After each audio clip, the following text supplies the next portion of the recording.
राज्यात पुढील 4 ते 5 दिवस मुसळधार पावसाचा इशारा हवामान खात्यानं वर्तवला अंदाज.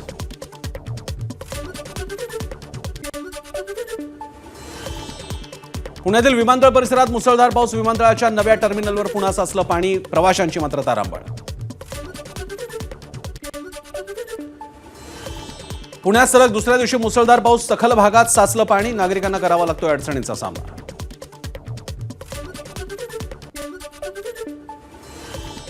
पुण्यात मुसळधार पावसात होर्डिंग कोसळलं. 7 ते 8 दुचाकी होर्डिंगखाली अडकल्या, मात्र यात कोणीही जखमी नाही.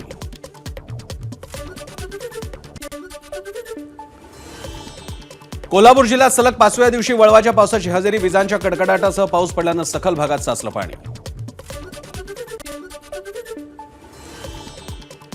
सोलापूर शहरासह अक्कलकोट तालुक्यात मुसळधार पावसाची हजेरी. हवामान विभागानं दिला होता ऑरेंज अलर्ट. रायगड जिल्ह्यात वादळी वाऱ्यासह पावसाची तुफान बॅटिंग. माणगाव, तळा, रोहा, महाड तालुक्यात दमदार पाऊस.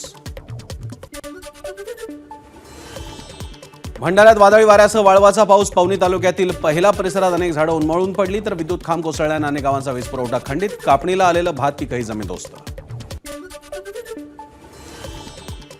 रत्नागिरी जिल्ह्यात विजांच्या कडकडाटासह पावसाची जोरदार बॅटिंग. पावसामुळे वातावरणात गारवा.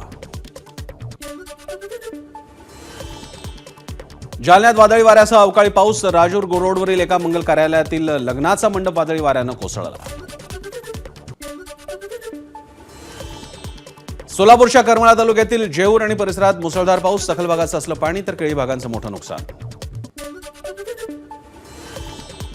मराठवाड्यात मान्सूनपूर्व पावसामुळे 27 जणांचा मृत्यू, 21 जण जखमी, तर 391 जनावरांचा मृत्यू. यासोबतच 597 गावातील शेतीचं नुकसान. एबीपी माझा, उघडा डोळे बघा नीट.